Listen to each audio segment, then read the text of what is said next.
Hi, I'm Terry and I'm nuts about stamping. I'm back today with another Sundays with Sizzix project. I'm going to make a beautiful Christmas card that's quick and easy to make with the help of my Big Shot. For my card base, I'm going to use real red. That to me is a true Christmas color, along with cherry cobbler. I guess it depends if you like light or dark red. And I'm going to use one of my cut and ready card bases.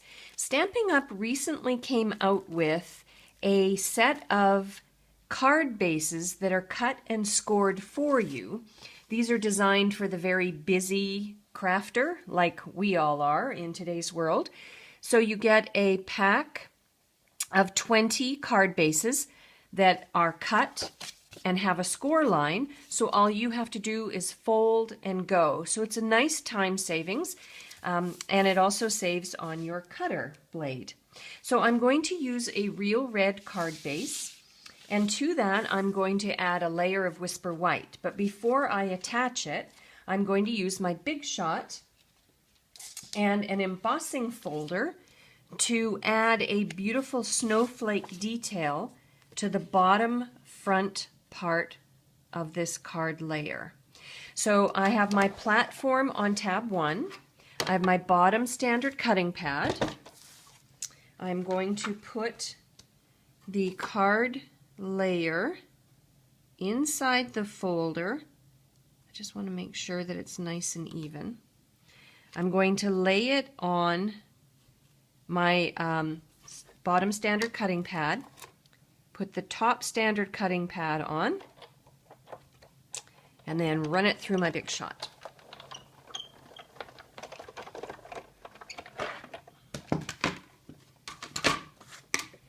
And there we go. We have a beautifully embossed snowflake image across the bottom of the card front. Now the next thing I'm going to do is bring in some scrap Whisper White cardstock. I'm going to move my Big Shot out of the way for a minute. Scrap Whisper White cardstock, and I'm going to use the Merry phrase from the Seasonally Scattered stamp set, and I'm going to stamp it down using real red. I've mounted the Merry phrase onto clear block I, and I'm going to stamp it down on the scrap cardstock. When you have stamps that are very large, I suggest you turn them upside down this way and press your ink pad down on top of it. That way you know that you get total coverage for your phrase. There we go. And I'm not so worried that I stamped it a bit crookedly, because now I'm going to bring in my magnetic platform and my Big Shot. Bring it in here. And I'm going to use my Apothecary Accents framelits. And I'm going to use this particular framelit to die cut the Merry phrase out.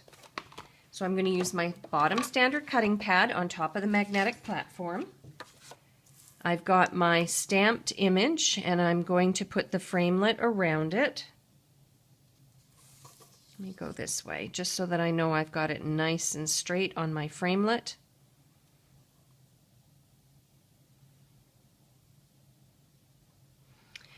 There we go. And then my top standard cutting pad. And then run it through the Big Shot. There we go. I'm finished with my Big Shot for now. Punch that out. All right, so I have my card base, like so. I have my embossed Whisper White layer, but before I attach that, I'm going to add a strip of real red ribbon. It is a woven satin ribbon that's just beautiful. If you haven't seen this ribbon, you'll want to check it out in the catalog. And I always leave my ribbon on the bolt and then cut off the length I need. That way I don't waste. I'm going to flip the layer over. I'm going to add some snail adhesive on either side so that I can just wrap my ribbon around like so. Now I'm going to flip it back over, add some more snail adhesive, and attach this to my card front like so. And then I'm going to attach my Mary to a layer of real red, and I'll have the measurements up on the screen for you so that you know that, and they'll also always be over on my blog. I always put my projects on my blog with a complete list of the supplies and the measurements. So I've put 3 Stampin' Dimensionals on the back of the Mary phrase.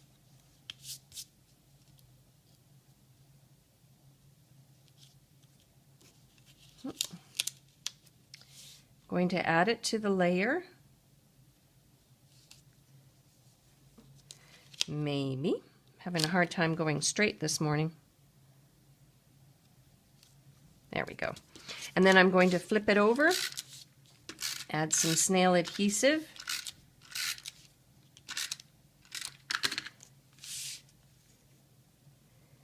bring this in.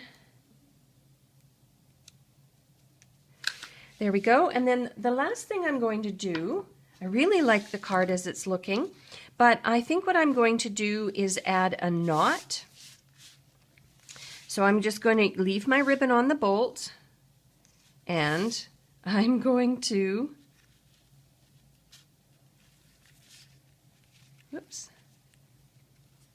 tie a knot like that, and it just adds a nice decorative touch. Angle my ribbon, and that will complete my Christmas card. There we go. Perfect. And there we go. A really cute and easy Christmas card that I created using my Big Shot. For a complete listing of the supplies that I used to make this Christmas card and the measurements for the cardstock layers, hop on over to my blog, www.nutsaboutsstamping.com. While on my blog, make sure you're a newsletter subscriber. I send out lots of newsletters each month that are free and provide you with different ideas that you won't see anywhere else. There's an Order Now button on my blog. You can place an order for the products I used to make this card. You can look through lots of other sample ideas. I try and post something new for you each and every day. And I have a couple of virtual clubs that you might want to check out as well. I'm Terry. I'm nuts about stamping. See you next time. Bye for now.